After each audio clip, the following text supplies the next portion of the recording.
রেলে কিন্তু এখন ঝুড়ি ঝুড়ি ভ্যাকান্সি বার করছে।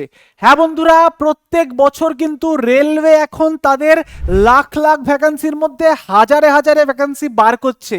আর এটাই হচ্ছে আমাদের কাছে একটা সুবর্ণ সুযোগ। এবার কিন্তু রেলের চাকরি একটা পাক্কা করে নিতেই হবে। রেলের মধ্যে এনটিপিসি বলো, এএলপি বলো, গ্রুপ ডি বলো, তুমি আরপিএফ বলো, সব কটা পদের জন্য কিন্তু ভরে ভরে ভ্যাকান্সি আসছে। এবং তাই আমাদের প্রস্তুতিটাও কিন্তু সেই লেভেলে করতে হবে। তার জন্যই আমি তোমাদের জন্য নিয়ে চলে এসেছি পলিটির টপ মোস্ট ইম্পর্টেন্ট বাছাই করা সেরা সেরা কোয়েশ্চেনের সেট। তোমাদেরকে আমি একটার পর একটা কিন্তু কোয়েশ্চেনের সেট করাবো। প্রত্যেকটা সেটে থাকবে 30টা করে মোস্ট ইম্পর্টেন্ট কোয়েশ্চেন। এবং তোমাদেরকে আমি চ্যালেঞ্জ করে বলতে পারি 100% যে তোমরা যদি এই ক্লাসগুলো, এই সেটগুলো একের পর এক মন দিয়ে ভালো করে করে যাও এক্সামের আগে, তাহলে রেলওয়ে যে কোনো এক্সাম আসুক না কেন তোমরা কিন্তু দেখবে আর তুড়ি মেরে ওড়াবে, আর স্বপ্নের চাকরি হবে তোমাদের। তো চলো ক্লাস শুরু করে দিই। তার আগে আমি বিদেশ রয় তোমাদের প্রত্যেককে স্বাগত জানাই তোমাদের প্রিয় চ্যানেল ইয়োর স্টাডিতে। 2027-এর জন্য লঞ্চ হয়ে গেছে আমাদের এসএসসি জিডি 2027 ব্যাচ। লাস্ট ইয়ারে আমাদের এই ব্যাচ থেকে কিন্তু প্রচুর পরিমাণে ছেলেপেলে সিলেকশন পেয়েছে। তার ভিডিও তোমাদের কিন্তু ইউটিউবে দেওয়া রয়েছে, তোমরা চাইলে দেখে নিতে পারো। এবছরও ঠিক তোমাদের সুবিধার্থে, তোমাদের রিকোয়েস্টে লঞ্চ হয়ে গেল এসএসসি জিডি ব্যাচ। আমি তোমাদের চ্যালেঞ্জ করে গ্যারান্টি দিয়ে বলতে পারি, যারা এই ব্যাচ জয়েন করবে এসএসসি জিডির জন্য, দেশকে সেবা করার জন্য যারা জয়েন করতে চাও, তাদের জন্য কিন্তু লঞ্চ হয়েছে। তোমরা যদি আসো, তোমাদের আমরা একদম জিরো থেকে শুরু করে নেক্সট লেভেল অবধি পড়াবো, যাতে তোমরা চাকরি পেয়ে দেশকে সেবা করতে পারো বর্ডারে গিয়ে। দেখো ব্যাচ কিন্তু অলরেডি লঞ্চ হয়ে গেছে, বেশি টাইম নেই, তাই লেট না করে অবশ্যই তাড়াতাড়ি জয়েন করতে পারো। নিচে দেওয়া হেল্পলাইন নাম্বারে অবশ্যই কন্ট্যাক্ট করে বাকি বিস্তারিত ডিটেলস জেনে নিতে পারো। আর তার সাথে সাথে কিন্তু আমাদের আরো অন্যান্য ব্যাচ রয়েছে, একটু তোমাদের জানিয়ে দিই।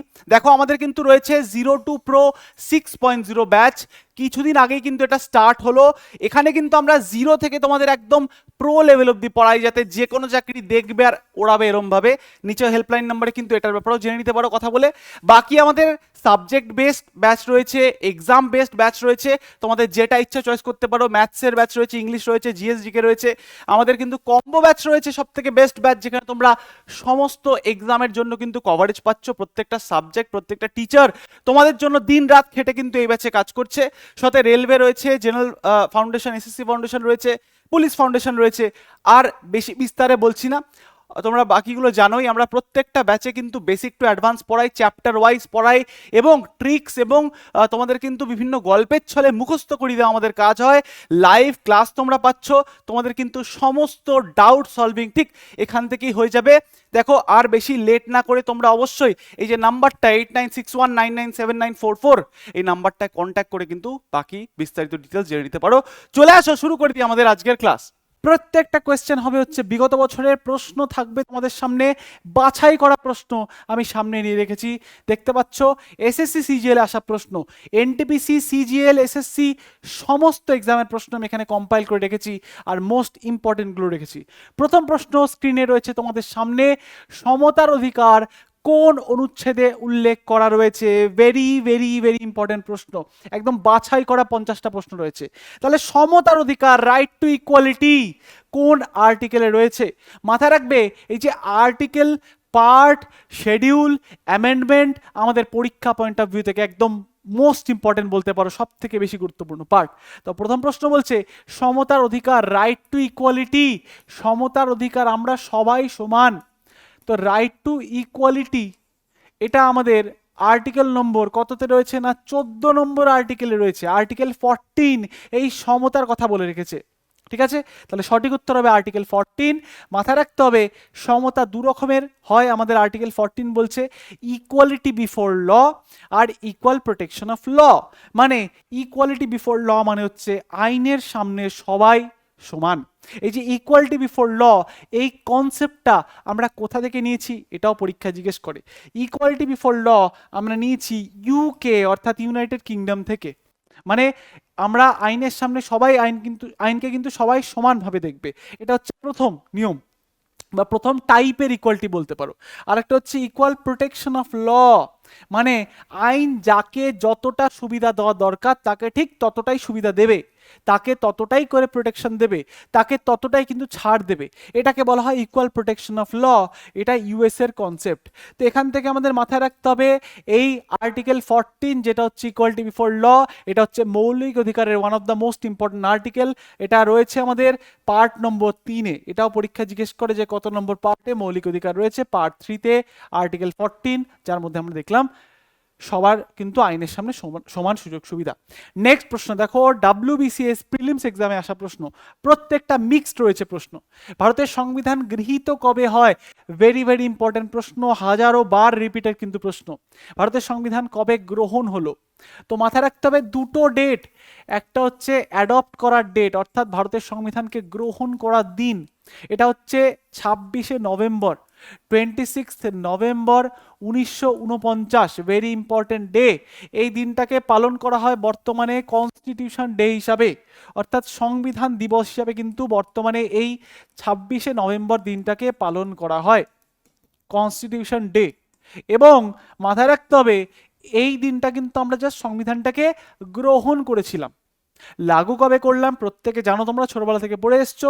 আমরা এটাকে এনাক্ট করলাম বা লাগু করলাম হচ্ছে 26শে জানুয়ারি, 26 জানুয়ারি 1950 সালে কিন্তু এই দিনটাকে আমরা লাগু করলাম, যেটাকে আমরা প্রজাতন্ত্র দিবস বা রিপাবলিক ডে বলে থাকি। এবার তোমাদের মাথায় প্রশ্ন আসতেই পারে যে কেন তাহলে এই দিনটা আমরা যখন গ্রহণ করে ফেলেছিলাম সংবিধান, কেন লাগু করতে দেরি করলাম? মাথায় রাখবে এর পিছনে একটা ঐতিহাসিক রেফারেন্স দিয়ে দিই তোমাদের। 1930 সালে, মানে 1929 সালে কি হয়েছিল? লাহোর অধিবেশন হয়েছিল রবি নদীর তীরে। সেই সময় সিদ্ধান্ত নেওয়া হয়েছিল যে 1930-এর জানুয়ারি মাসের 26 তারিখ সারা দেশ জুড়ে পূর্ণ স্বরাজ দিবস পালন করা হবে, অর্থাৎ ইন্ডিপেন্ডেন্স ডে পালন করা হবে। এবং যথারীতি 1930 সালের 26শে জানুয়ারি দেশ জুড়ে পূর্ণ স্বরাজ দিবস পালন হয়েছিল, অর্থাৎ সারা ভারতবর্ষের মধ্যে কিন্তু জাতীয় পতাকা উত্তোলন হয়েছিল। এবং সেই দিনটাকে মনে রাখার জন্য, সেটাকে স্মরণ করে রাখার জন্যই কিন্তু আমাদের সংবিধানটাকেও লাগু করা হলো 26শে জানুয়ারির দিনটাকে। ঠিক আছে, তাহলে প্রশ্ন অনুযায়ী ভারতের সংবিধান গৃহীত কবে হয়? সঠিক উত্তর হবে এই যে 26শে নভেম্বর 1949। মনে থাকবে, ভেরি ইম্পর্টেন্ট। আর একটা ছোট্ট জিনিস বলে দিই এই ডেটটা নিয়ে, 24শে জানুয়ারি এই দিন কি হয়েছিল? এই দিন আমাদের গণপরিষদের শেষ বৈঠক বা মিটিং বসেছিল, এবং এই দিন সবাই কিন্তু এই সংবিধানটাকে সাইন করেছিল। সবাই এই সংবিধানটাকে সাইন করে একদম সম্মতি দিয়ে দিয়েছিল অফিসিয়ালি, লিখিতভাবে। এবং তার ঠিক দুদিন পরেই কিন্তু জারি হয়ে গেল আমাদের সংবিধান। প্রত্যেকটা গুরুত্বপূর্ণ প্রশ্ন, 50টা প্রশ্ন তো থাকবেই, তার সাথে সাথে আনুষঙ্গিক অনেক কিছু আলোচনা করব, যাতে কিন্তু আমাদের কোয়েশ্চেনের সংখ্যা প্রায় 1 থেকে 150 পৌঁছে যাবে। দেখে নাও পরের প্রশ্ন, পরীক্ষায় এসেছিল, মৌলিক অধিকারের ধারণা কোন দেশ থেকে নেওয়া হয়েছে? Very important. একটু আগে আলোচনা করলাম, দেখো মৌলিক অধিকারের ব্যাপারটা একটু জেনে নাও, ফান্ডামেন্টাল রাইটসের ব্যাপারে একটু জেনে নাও। এই ফান্ডামেন্টাল রাইটস বা মৌলিক অধিকার এমন কিছু অধিকার যেগুলো ছাড়া একটা দেশে একটা নাগরিক কিন্তু বসবাস করতে পারে না। একটা নাগরিককে একটা দেশের মধ্যে ভালো মতন বসবাস করতে গেলে, তার জীবনযাপন ঠিকঠাক করতে গেলে কিন্তু বেশ কিছু অধিকারের প্রয়োজন। সেই অধিকারগুলোকেই বলা হয় হচ্ছে মৌলিক অধিকার। তো মৌলিক অধিকার রয়েছে আমাদের সংবিধানের পার্ট 3-এ রয়েছে। ঠিক আছে, আর্টিকেল নম্বর হচ্ছে 12 থেকে 35, মাথায় থাকে যেন। এইটা হচ্ছে আমাদের মৌলিক অধিকারের অংশ এবং আর্টিকেল। এই মৌলিক অধিকার নিয়েছি আমরা কোথা থেকে? না, ইউএসএ থেকে নিয়েছি, আমেরিকার থেকে কিন্তু আমরা এই মৌলিক অধিকারের ধারণা নিয়েছি। বোঝা গেল? তাহলে সঠিক উত্তর হবে হচ্ছে যুক্তরাজ্য, যুক্তরাষ্ট্র। যুক্তরাষ্ট্র হবে, রাজ্য মানে হচ্ছে ইউনাইটেড কিংডম, যুক্তরাষ্ট্র মানে ইউএসএ, মার্কিন যুক্তরাজ্যের কথা বলছে, মার্কিন যুক্তরাষ্ট্রের কথা বলা হচ্ছে। ঠিক আছে, ভেরি ইম্পর্টেন্ট। এর মধ্যে কিছু আর্টিকেলের ব্যাপারে আলোচনা করি। দেখো 14 থেকে 18 নম্বর যে আর্টিকেল রয়েছে, এর মধ্যে আমাদের সমতার কথা বলে, বিভিন্ন সমতার বিষয় কিন্তু 14 থেকে 18তে দেওয়া রয়েছে। 19 থেকে 22-এর মধ্যে স্বাধীনতার কথা বলা রয়েছে। 23 থেকে 24-এর মধ্যে শোষণের বিরুদ্ধে অধিকারের কথা বলা রয়েছে। 25 থেকে 28-এর মধ্যে ধর্মীয় স্বাধীনতার কথা বলা রয়েছে। 29 থেকে 30-এর মধ্যে সংখ্যালঘুদের সুরক্ষার কথা বলা হয়েছে। এবং 32 নম্বর আর্টিকেলকে বলা হয় heart and soul of Indian constitution, মানে সংবিধানের হৃদয় এবং আত্মা। এটার মাধ্যমে সংবিধানের প্রতিবিধানের অধিকার দেওয়া হয়েছে, অর্থাৎ সুপ্রিম কোর্টকে বলা হয়েছে যে আপনাকে অধিকার দেওয়া হলো এই সব কটা আর্টিকেলকে রক্ষা করার জন্য। ঠিক আছে, নেক্সট চলে আসো। নেক্সট দেখে নিই আমাদের নেক্সট প্রশ্ন।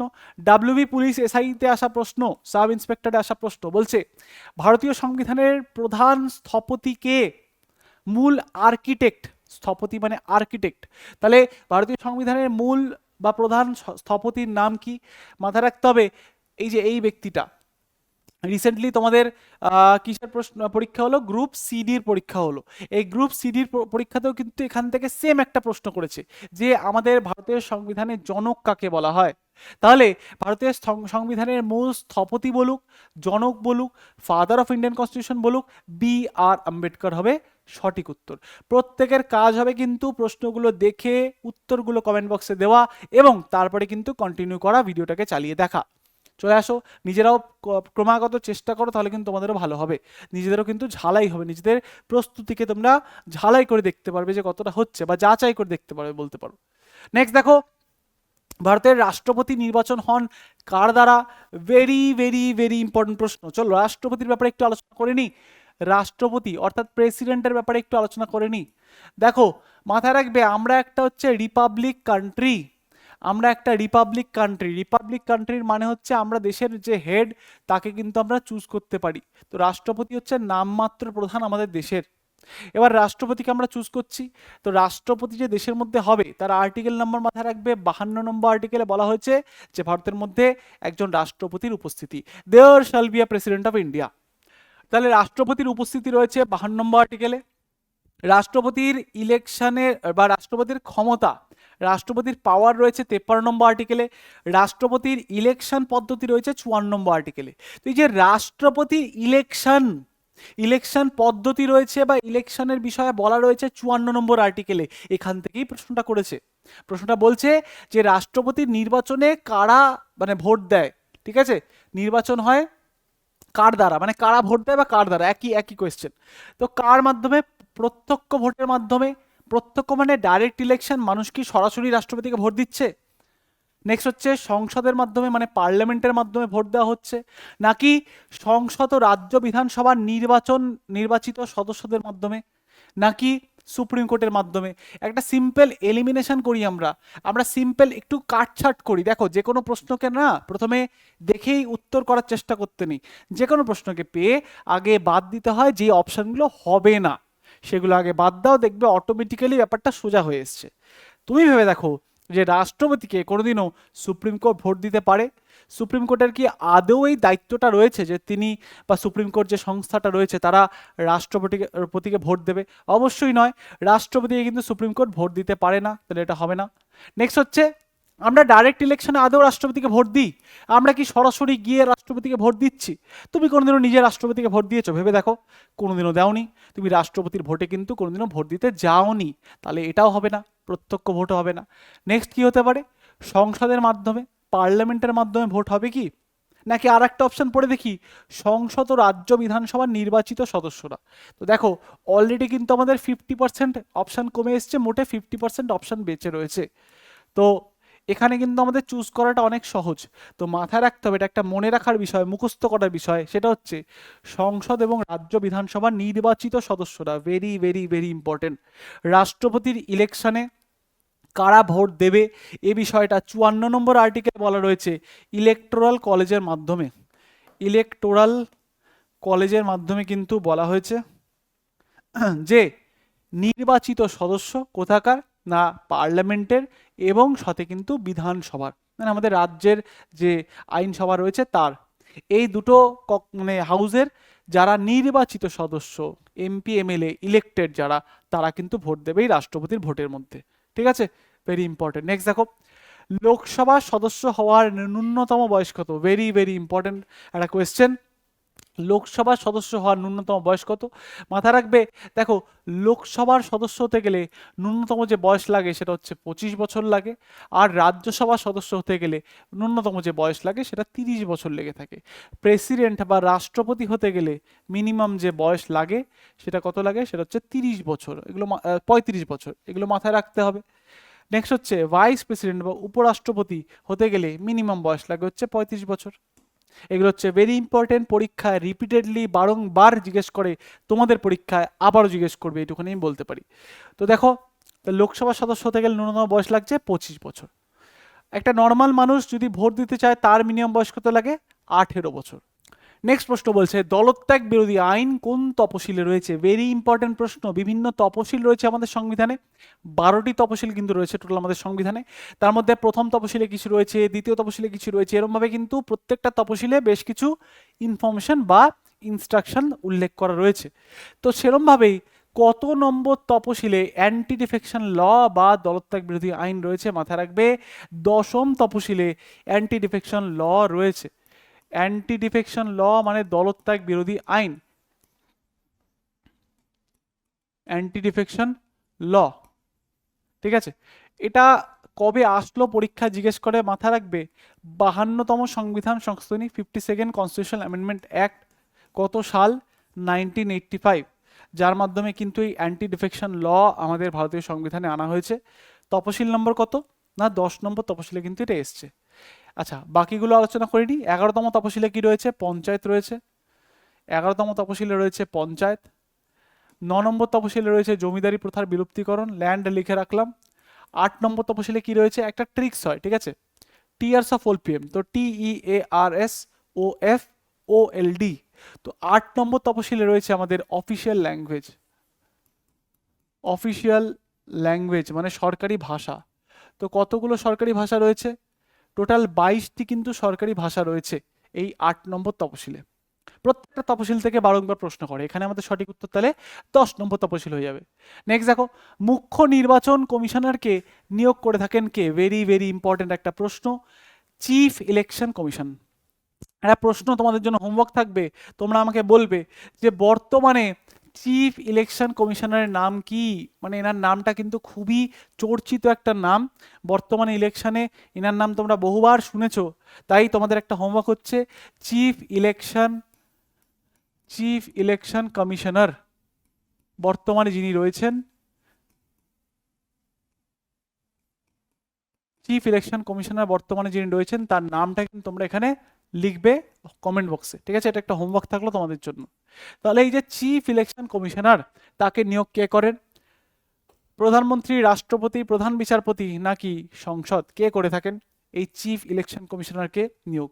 মাথা রাখবে এই চিফ ইলেকশন কমিশনারকে নিয়োগ করে থাকেন আমাদের নামমাত্র প্রধান অর্থাৎ রাষ্ট্রপতি। তার কিন্তু ক্ষমতা এই চিফ ইলেকশন কমিশনারকে নির্বাচিত করার। এবং দেখো আরো কিছু গুরুত্বপূর্ণ তথ্য তোমাদের বলে দিই।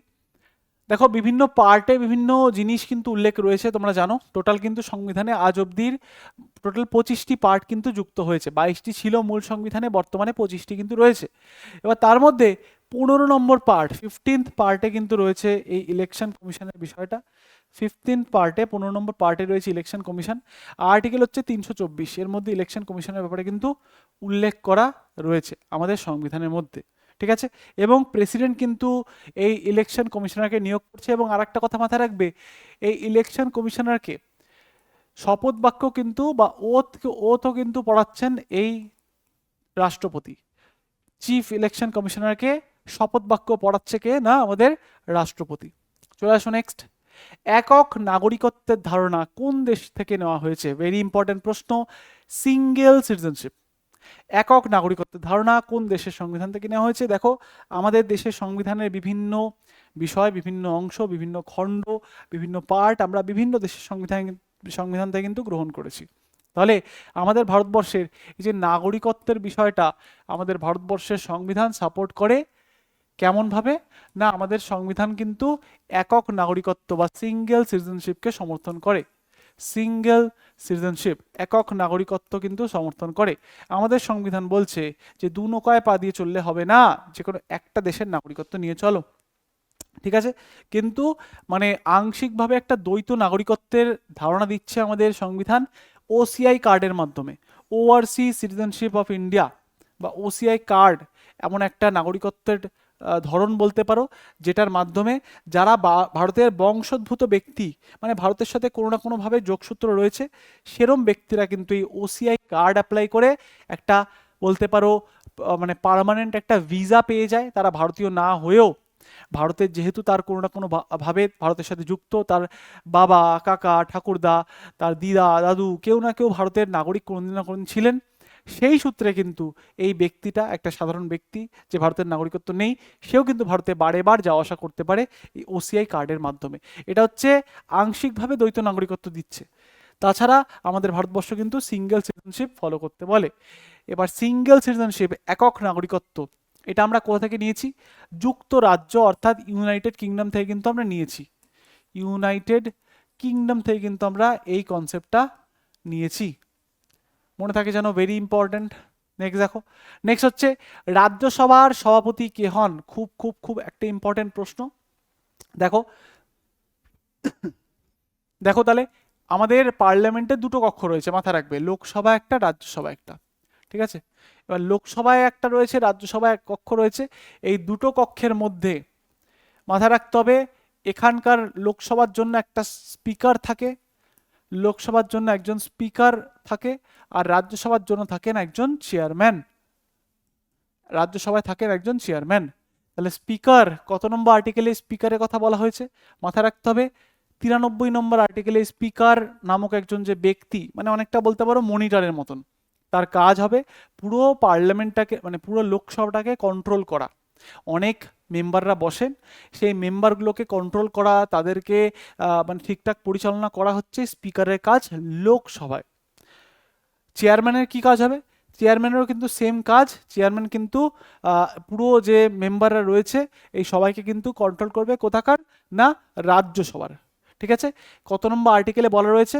মাথা রাখতে হবে 64 নম্বর আর্টিকেলে কিন্তু বলা রয়েছে যে প্রত্যেকটা 64 নম্বর আর্টিকেলে বলা রয়েছে যে প্রত্যেকটা ভাইস প্রেসিডেন্ট বা উপরাষ্ট্রপতি, ভেরি ইম্পর্টেন্ট, উপরাষ্ট্রপতি, ভাইস প্রেসিডেন্ট পদাধিকার বলে এক্স অফিসিও চেয়ারম্যান হবেন কোথাকার না, রাজ্যসভার।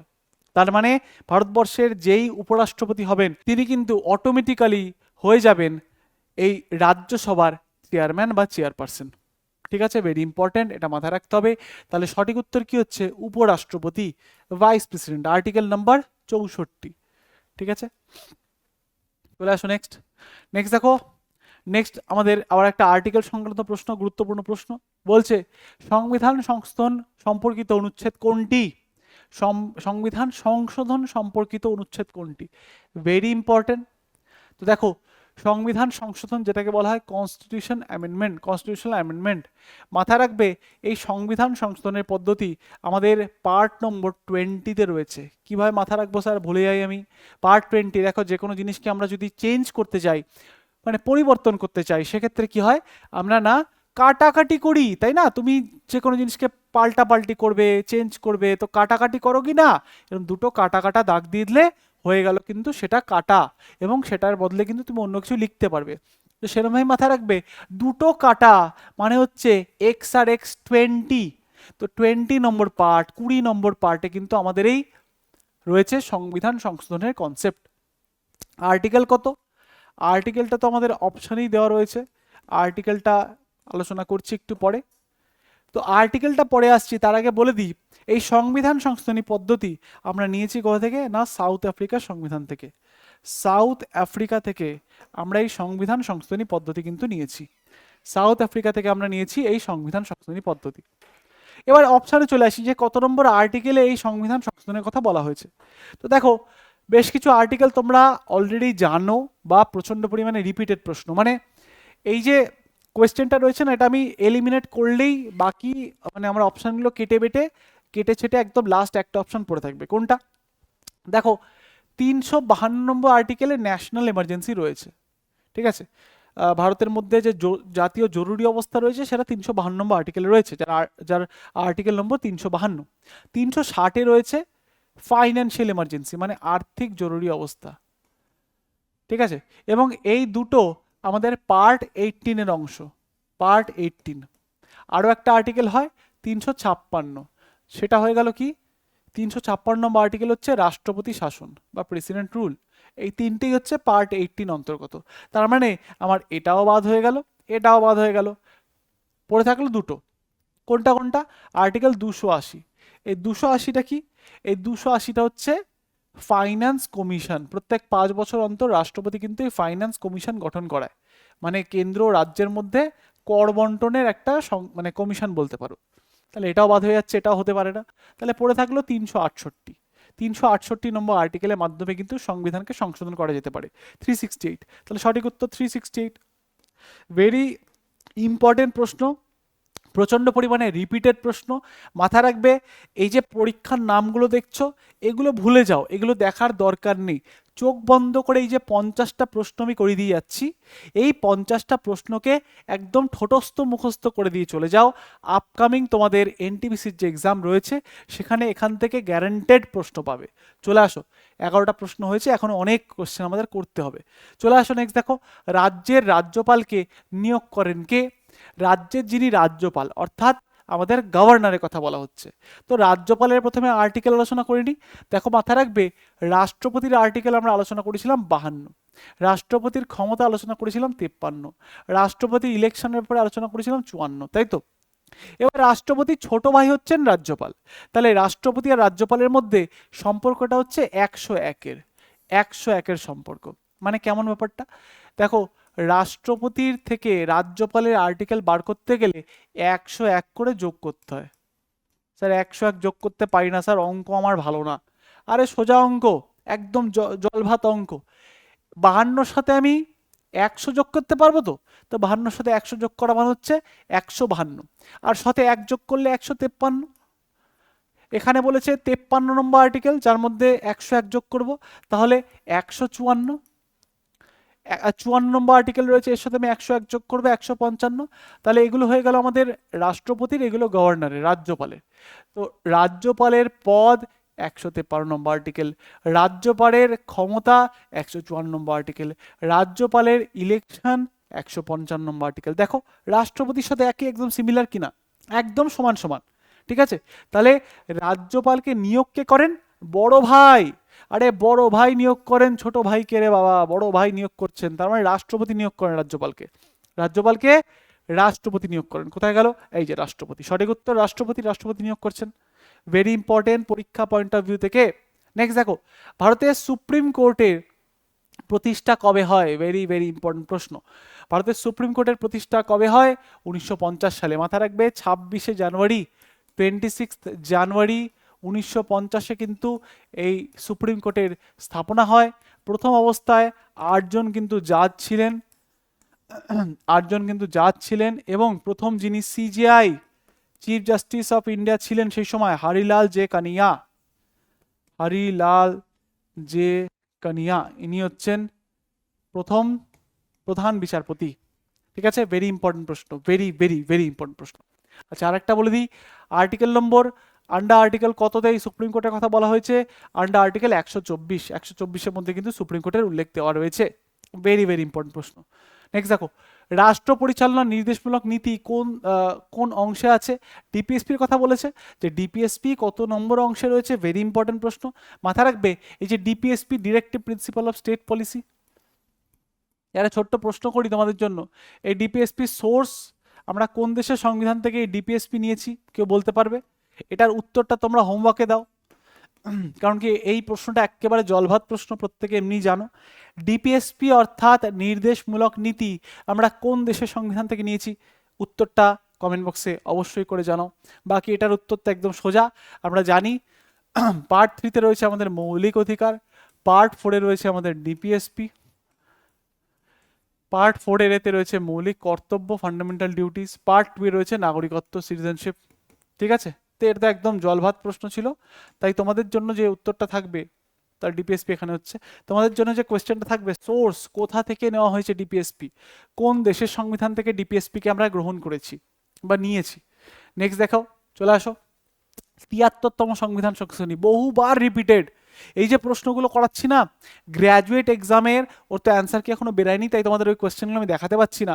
তো ওই পরীক্ষাতেও একদম হুবহু সেম সেম কোয়েশ্চেন এসছে, একবার নয় অসংখ্যবার। যারা পরীক্ষা দিয়েছো তারা কিন্তু জিনিসটা ভালো করে বুঝতে পারবে।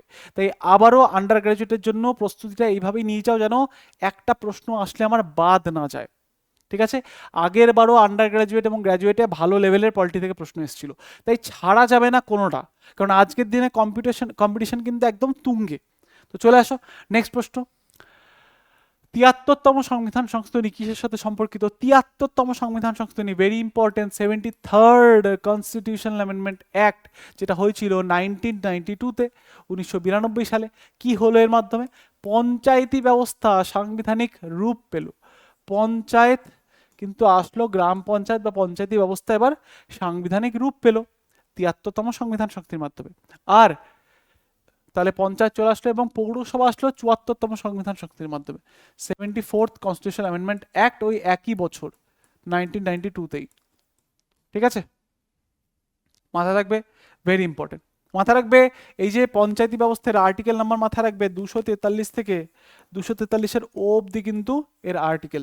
ঠিক আছে, এবং তপশিল যদি বলি 11তম তপশিলে কিন্তু পঞ্চায়েতের কথা বলা হয়েছে, 11তম তপশিলে পঞ্চায়েতের কথা কিন্তু বলা রয়েছে, এবং টোটাল 29টি বিষয় কিন্তু ক্ষমতা দেওয়া রয়েছে, 23 আইটেমস কিন্তু দেওয়া রয়েছে, 29টি বিষয় কিন্তু ক্ষমতা প্রদান করা রয়েছে। চলে আসো নেক্সট, রিট জারি করার ক্ষমতা কোন অনুচ্ছেদে রয়েছে? Very very very important question. দেখো আর্টিকেল 32, একটু আগে আলোচনা করেছি, আর্টিকেল 32, আর্টিকেল 32কে সংবিধানের হৃদয় এবং আত্মা বলা হয়, হার্ট অ্যান্ড সোল বলা হয় সংবিধানের। কি বলা হয়? হৃদয় এবং আত্মা বলা হয়। টোটাল 5 রকমের কিন্তু রিট দেওয়া রয়েছে। রিট মানে কি? রিট মানে ওয়েপন বা অস্ত্রের মতন বলতে পারো। কার ওয়েপন? সুপ্রিম কোর্টকে দেওয়া হয়েছে বিভিন্ন টাইপের অস্ত্র। সেই অস্ত্রগুলোকে সুপ্রিম কোর্ট কি করে না, সুপ্রিম কোর্ট এই আমাদের যত মৌলিক অধিকার রয়েছে 12 থেকে 35, সেই সবকটাকে রক্ষা করে। মানে একদম ঢাল তরোয়াল নিয়ে দাঁড়িয়ে আছে সুপ্রিম কোর্ট এবং রক্ষা করছে ক্রমাগত আমাদের এই মৌলিক অধিকারগুলোকে, যাতে সে কেউ এই মৌলিক অধিকারগুলোকে উল্লঙ্ঘন না করতে পারে, এগুলোকে কোনো রকমভাবে মানে উপেক্ষা না করতে পারে। তার জন্য আর্টিকেল 32কে 5 রকমের অস্ত্র দিয়ে রাখা হয়েছে। একটা হচ্ছে হেভিয়াস কর্পাস, একটা হচ্ছে ম্যান্ডামাস, একটা সার্সিউরারি প্রহিবিশন, আর একটা হচ্ছে কুও ওয়ারেন্টো। নামগুলো শুনে মনে হতে পারে যে ওরে বাবা রে কি সব নাম পড়ছি, কিছুই না, জলভাত নাম। হেভিয়াস কর্পাস মানে হচ্ছে যে কোনো ব্যক্তিকে বেআইনিভাবে আটকে রাখলে তখন কোর্ট কিন্তু এটা জারি করতে পারে, হেভিয়াস কর্পাস। ম্যান্ডামাস মানে হচ্ছে, ম্যান্ডেমাস মানে হচ্ছে কোনো কোনো অফিস, কোনো সরকারি অফিস, কোনো কার্যালয় যারা নিজেদের দায়িত্ব কর্তব্য ঠিকঠাক পালন করছে না, তার উপরে জোর জবরদস্তি ম্যান্ডেটারিলি কোনো জিনিস চাপিয়ে দেওয়ার জন্য, কাজ করার ইনস্ট্রাকশন দিতে বলার জন্য কিন্তু ম্যান্ডেমাস ইউজ করা হয়। সার্সিউরারি কি? সার্সিউরারি মানে হচ্ছে কোনো লোয়ার কোর্ট, সেই লোয়ার কোর্টের থেকে কোনো কেসকে যদি তুলে সুপ্রিম কোর্ট নিজের কাছে বা অন্য কোর্টে চালান করতে চায়, তার জন্য রিট ইউজ করা হয় সার্সিউরারি। প্রহিবিশন মানে হচ্ছে লোয়ার কোনো কোর্ট যদি তার এখতিয়ার বা তার ক্ষমতার বাইরে কোনো কাজ করে থাকে, সেটাকে রোধ করার জন্য, সেটাকে আটকানোর জন্য প্রহিবিশন ইউজ করা হয়। আর কুও ওয়ারেন্টো, খুব ফেভারিট একদম রিট, মানে হচ্ছে কুও ওয়ারেন্টো হচ্ছে এমন একটা অস্ত্র, এমন একটা রিট বলতে পারো, যার মাধ্যমে কি হবে না, কোনো ব্যক্তি যদি বেআইনিভাবে কোনো সরকারি সিট, মানে যে ভ্যাকান্সিগুলো বেরায় না, সেগুলো যদি কবজা করে থাকে, সেগুলোর মানে বৈধতা প্রশ্ন করতে পারে এই আমাদের সুপ্রিম কোর্ট। এবার তোমাদের মনে হতে পারে স্যার কী সব বলছেন, মাথায় ঢুকছে না। দেখো আমি এর জন্যই কিন্তু একটু আগেও যেটা বললাম, যে তোমরা যদি মনে করো জিনিসগুলো ভালো মতন জিনিসটা গুছিয়ে পড়বে, তার জন্য কিন্তু ফুল কোর্সটা তোমাদের করা দরকার। তোমরা দেখতেই পাচ্ছ নিচে হেল্পলাইন নাম্বার দেওয়া রয়েছে, অবশ্যই সেটা কন্ট্যাক্ট করে কথা বলে জানতে পারো। আমরা কিন্তু মানে জিনিসটা একদম ধরে গুছিয়ে ভালো মতন গোড়া থেকে পড়িয়ে তারপরে কিন্তু মানুষ করে বার করি। এরমভাবে মাঝখান থেকে এসে অনেক কিছু মনে হতে পারে, হাতি ঘোড়া কি না কি বুঝতে পারছি না, কিন্তু জিনিসটা একদম জিরো থেকে গোড়া থেকে পড়লে বুঝতে পারবে। ঠিক আছে, চলো এসব আর বেশি কিছু বলছি না। তাহলে আমাদের রিট জারি করার ক্ষমতা সুপ্রিম কোর্টের রয়েছে আন্ডার আর্টিকেল 32। আর সেম এই রিট জারি করার ক্ষমতা কিন্তু হাইকোর্টের কাছেও রয়েছে, আর্টিকেল নম্বর 226 নম্বর আর্টিকেলের মাধ্যমে কিন্তু হাইকোর্টও রিট জারি করতে পারে। ঠিক আছে, নেক্সট চলে আসো, অর্থ বিল কোথায় উপস্থাপিত হয়? অর্থ বিলকে কোথায় উপস্থাপন করা যায়? ভেরি ইম্পর্টেন্ট, মানি বিল। মানি বিল নিয়ে অসংখ্য প্রশ্ন আসে, প্রত্যেকটা কিন্তু গুরুত্বপূর্ণ টপিক, প্রত্যেকটা গুরুত্বপূর্ণ টপিক।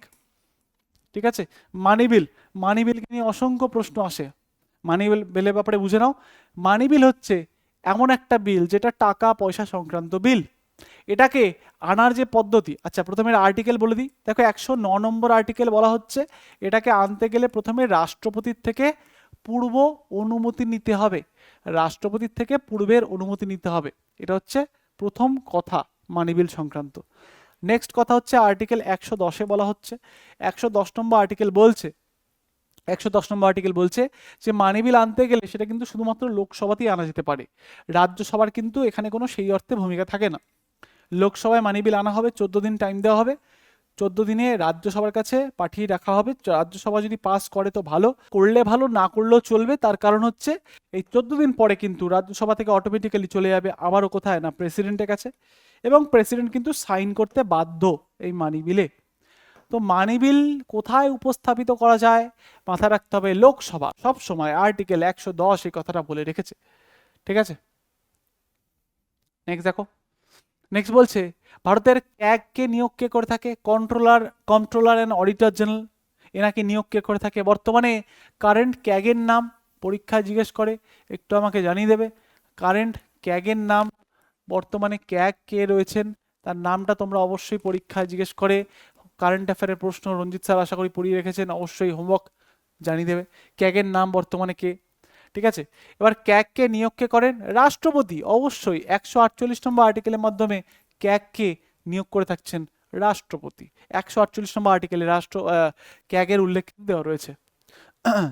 জাতীয় জরুরি অবস্থা কোন অনুচ্ছেদে রয়েছে, একটু আগে আলোচনা করেছি, হোমওয়ার্ক থাকলো তোমাদের জন্য, HW থাকলো তোমাদের জন্য, অবশ্যই এটা কিন্তু কমেন্ট বক্সে জানাবে যে জাতীয় জরুরি অবস্থা কত নম্বর আর্টিকেলে উল্লেখ করা রয়েছে। চলে আসো নেক্সট প্রশ্নে, বলছে প্রথম তপশিলে কি বলা হয়েছে, ভেরি ইম্পর্টেন্ট, মাথায় রাখতে হবে এই যে তপশিল ব্যাপারটা মাথায় রাখবে, এই যে শিডিউল, এই শিডিউল বা তপশিল কেউ মনে করে ফেলো না, এটা কিন্তু শিডিউল কাস্টের কথা বলছি। শিডিউল মানে হচ্ছে একটা তালিকা, একটা লিস্ট তৈরি করা হয়েছে সংবিধানে, যে লিস্টটাকে সেপারেট একটা জায়গা করে দেওয়া হয়েছে, যার মধ্যে টোটাল কটা না 12টা তপশিল রয়েছে, 1 নম্বর তপশিল, 2 নম্বর তপশিল, এরকমভাবে কিন্তু 12টা তপশিল রয়েছে। যদিও মূল সংবিধানে 12টা ছিল না, আগে ছিল 8টা, বর্তমানে রয়েছে 12টা। এবার এই 12টা তপশিলের মধ্যে প্রথম তপশিলে কি রয়েছে এটাই প্রশ্ন, ঠিক আছে। একটা ট্রিক্স হয়, টিয়ার্স অফ ওল্ড পিএম, ঠিক আছে। ট্রিক্সটা মাথায় রাখতে পারো, আমি অল্প করে ছোট্ট করে একটু বলে দিই। দেখো মাথায় রাখবে হচ্ছে tears of old PM, TEARS, tears OFOLD PM, এই হচ্ছে টিয়ার্স অফ ওল্ড পিএম। তো এটা দিয়ে টেরিটরি মানে আমাদের অঞ্চল সেটা বলছে টি। দিয়ে হচ্ছে আর্নিং, কত টাকা ইনকাম করছে MLA MPরা, কত টাকা ইনকাম করবে, তাদের ভাতা স্যালারি কত হবে সেটা কিন্তু বলছে।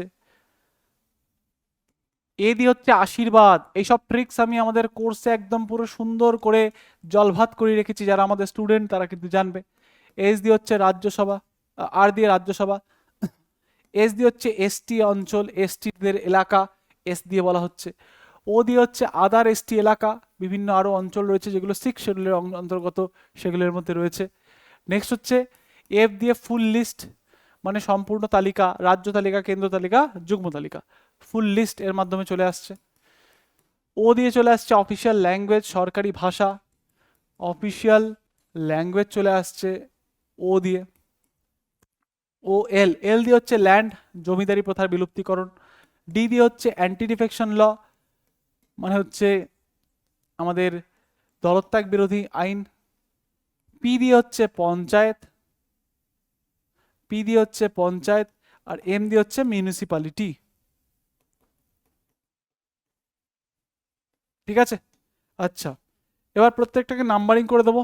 দেখো 1 2 3 4 5, তারপরে 6 7 8 9 10 11 12, কটা হয়ে গেল, 12টা তপশিল হয়ে গেল। এইখান থেকেই ঘুরিয়ে ফিরিয়ে লক্ষ্যবার প্রশ্ন করে।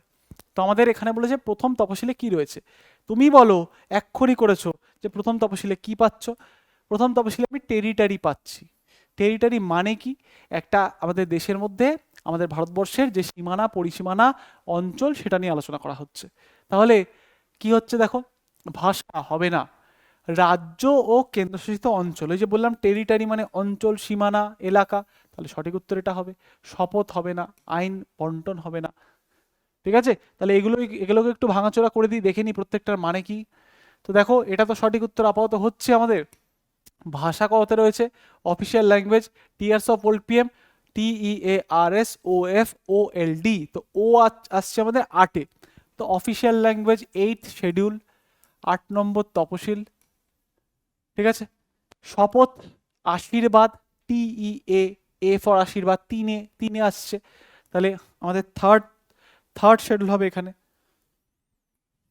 থার্ড শিডিউল হবে। আর নেক্সট হচ্ছে আসন বন্টন। আসন বন্টন হচ্ছে রাজ্যসভায় আসন বন্টনের কথা বলা হচ্ছে, তাহলে আর খুঁজে বার করো, তাহলে TEAR, 4-এ আটকাচ্ছে কিনা, তো 4 নম্বরে চলে আসছে আমাদের রাজ্যসভার আসন বন্টন, তাহলে 4th হয়ে গেল, ঠিক আছে। তাহলে সঠিক উত্তর রাজ্য ও কেন্দ্রশাসিত অঞ্চল। নেক্সট চলে আসো, 42তম সংশোধনী পরিচিত কি নামে? ভেরি ইম্পর্টেন্ট, এটা একটা হোমওয়ার্ক থাক তোমাদের জন্য। দেখো বেশ কিছু কোয়েশ্চেন তোমাদের জন্য আমি হোমওয়ার্ক আকারে দিয়ে দিচ্ছি, তার কারণ কি, এগুলো খুব সোজা প্রশ্ন, আর এগুলো তোমরা নিজেরা একটু যদি খাটাখাটনি করো তোমাদেরই ভালো হবে, লাভ হবে। তোমাদের হোমওয়ার্ক হবে এটা কি বলা হয় এবং কত সালে এটা এসছিল এবং এর মধ্যে কি কি হয়েছে, এটা একটু তোমরা ঘাটাঘাটি করে রিভিশন করে দেখবে। চলো, রাজ্যে রাষ্ট্রপতি শাসন কোন অনুচ্ছেদে জারি করা যেতে পারে? কোন অনুচ্ছেদের মাধ্যমে রাষ্ট্রপতি শাসন জারি করা যেতে পারে? কত নম্বর আর্টিকেলের মাধ্যমে? না, 356-এর মাধ্যমে। 352-এর মাধ্যমে ন্যাশনাল ইমার্জেন্সি, 56-এর মাধ্যমে হচ্ছে আমাদের প্রেসিডেন্ট রুল, 360-এর মাধ্যমে ফাইন্যান্সিয়াল এমার্জেন্সি, ঠিক আছে। 365 লাগবে না। চলে আসো, দেখো লোকসভা স্পিকার নির্বাচিত হন কার মাধ্যমে? লোকসভা স্পিকার বললাম, একটু আগে আলোচনা করলাম, 93 নম্বর আর্টিকেলে স্পিকারের কথা বলা হয়েছে।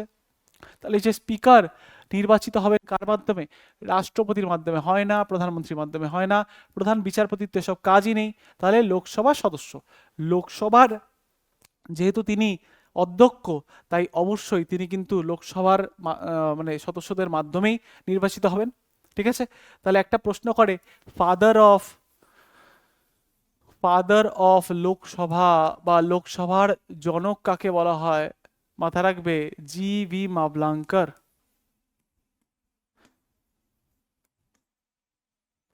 গণেশ বাসুদেব মাভলাঙ্কার, ইনি হচ্ছেন লোকসভার জনক বলা হয়, প্রথম লোকসভা স্পিকার ইনি হচ্ছেন প্রথম লোকসভা স্পিকার। নেক্সট দেখো, 11তম তপশিল কিসের সাথে সম্পর্কিত? হোমওয়ার্ক আমি একটু আগে আলোচনা করলাম, নিজেরাই পারবে, এগুলো সব কমেন্ট বক্সে উত্তর দেওয়া চাই, প্রত্যেকে যেন সুন্দর করে এসে কমেন্ট বক্সে উত্তর দিয়ে যাও। নেক্সট দেখো, নেক্সট হচ্ছে মৌলিক কর্তব্য সংযোজিত হয় কবে? ভেরি ভেরি ইম্পর্টেন্ট, মাথা রাখবে, মৌলিক কর্তব্য 42তম সংবিধান সংশোধনীর মাধ্যমে যুক্ত হয়।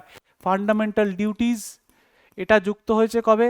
42nd কনস্টিটিউশনাল অ্যামেন্ডমেন্ট অ্যাক্টের মাধ্যমে, যেটা হয়েছিল 1976-এ। এবং এই মৌলিক কর্তব্যগুলি টোটাল 10টা যোগ হয়েছিল এই 1976-এ, পরবর্তীকালে +1 হয়ে 11টা হয়ে যায়। কবে হলো? 2002 সালে 86তম সংবিধান সংশোধনীর মাধ্যমে, 86th কনস্টিটিউশনাল অ্যামেন্ডমেন্ট অ্যাক্টের মাধ্যমে যুক্ত হয়েছে। এবং এই মৌলিক কর্তব্যগুলিকে যুক্ত করার যে রেকমেন্ডেশন দিয়েছিলেন শরণ সিং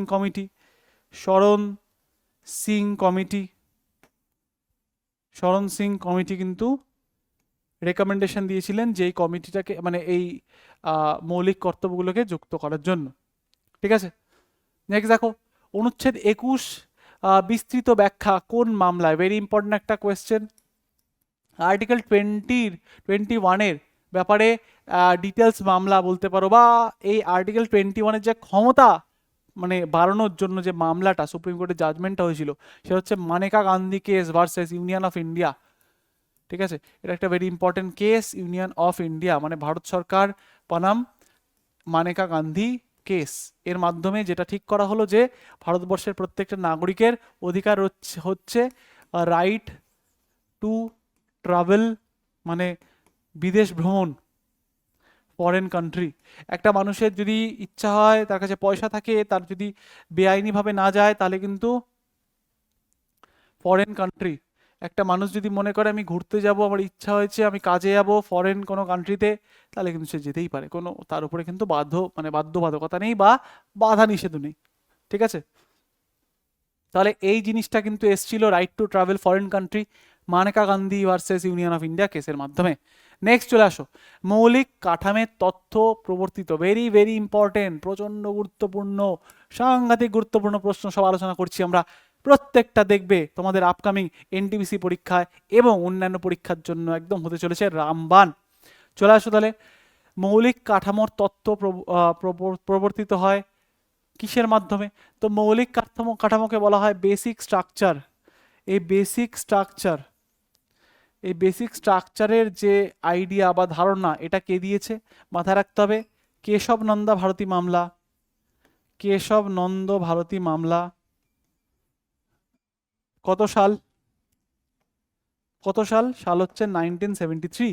এর মাধ্যমে আমাদের সংবিধানের মূল কাঠামোর ব্যাপারে কিন্তু উল্লেখ করা রয়েছে, যে সংবিধানের একটা মূল কাঠামো রয়েছে যেটা কিন্তু ভাঙা যায় না। এই মূল কাঠামো এসছে এখান দিয়ে, এবং মৌলিক কাঠামোর যে তত্ত্ব প্রবর্তিত হয়েছে এই মামলার মাধ্যমে। সঠিক উত্তর তাহলে কি হবে? কেশব নন্দা ভারতী মামলা। ঠিক আছে, মৌলিক কাঠামো অর্থাৎ বেসিক স্ট্রাকচার এর মাধ্যমে কিন্তু আসলো। নেক্সট দেখো, অনুচ্ছেদ 249 অনুযায়ী সংসদ রাজ্য তালিকার আইন করতে পারে যদি, আচ্ছা মানে বলেছে 239 নম্বর আর্টিকেলের মাধ্যমে পার্লামেন্ট যদি মনে করে যে আইন তৈরি করবে রাজ্য তালিকায়, তাহলে কি করে তৈরি করবে? ভেরি একটি ইম্পর্টেন্ট প্রশ্ন। রাজ্য তালিকা, 3টে তালিকা রয়েছে আমরা বললাম, 7th শিডিউল রয়েছে, 7th শিডিউল মানে 7 নম্বর তপশিল যে রয়েছে, এই তপশিলে 3টে তালিকার কথা উল্লেখ করা রয়েছে। সেন্ট্রাল লিস্ট, সেন্ট্রাল, স্টেট, আর একটা হচ্ছে কনকারেন্ট লিস্ট। এই 3টে তালিকা যে রয়েছে, এই 3টে তালিকার মধ্যে যদি কেন্দ্র মনে করে রাজ্য তালিকায় হাত দেবে, রাজ্য তালিকার ব্যাপারে মানে কোনো চেঞ্জেস করবে, সেটা করতে পারে কি করে? মাথায় রাখবে, ভেরি ইম্পর্টেন্ট প্রশ্ন। রাজ্যসভা যদি 2/3 উপস্থিত ও ভোটদানকারী সদস্য সমর্থন দেয়, তাহলে কিন্তু 249 আর্টিকেলের মাধ্যমে কেন্দ্র রাজ্য তালিকায় হাত দিতে পারে। ঠিক আছে, চলে আসুন নেক্সট প্রশ্ন। বলছে অন্তরাজ্য পরিষদ কোন অনুচ্ছেদে রয়েছে? ইন্টার স্টেট কাউন্সিল কোন অনুচ্ছেদে রয়েছে? ভেরি একটা ইম্পর্টেন্ট প্রশ্ন। মাথায় রাখবে 263 নম্বর আর্টিকেল ইন্টার স্টেট কাউন্সিল, যেটা প্রেসিডেন্টের মাধ্যমে কিন্তু হয়, ঠিক তো এটা কিন্তু রয়েছে। তো ইন্টারস্টেট কাউন্সিল অন্তরাজ্য পরিষদ বলা যেতে পারে। একটা রাজ্য আর আরেকটা রাজ্যের মধ্যে যদি কোনো সমস্যা হয় বা যা কিছু হোক না কেন, তার জন্য একটা পরিষদ তৈরি হচ্ছে, যেটা 263 নম্বর আর্টিকেলের মাধ্যমে তৈরি হয়। চলো নেক্সট প্রশ্ন দেখো। নেক্সট আর লাস্ট প্রশ্ন, আমাদের টপ 30 কোয়েশ্চেন আজকে আমরা আলোচনা করছি, যার মধ্যে আমাদের শেষ প্রশ্ন, যেখানে বলছে অর্থ কমিশন কোন অনুচ্ছেদে রয়েছে। তো দেখো, অর্থ কমিশন নিয়ে কিছু কথা বলি। দেখো, ফাইন্যান্স কমিশন কে গঠন করে? ফাইন্যান্স কমিশন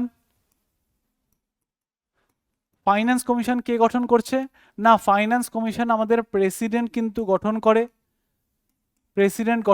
আন্ডার আর্টিকেল 280 নম্বর আর্টিকেলের মাধ্যমে কিন্তু ফাইন্যান্স কমিশন গঠন করছে রাষ্ট্রপতি। কেন গঠন করে?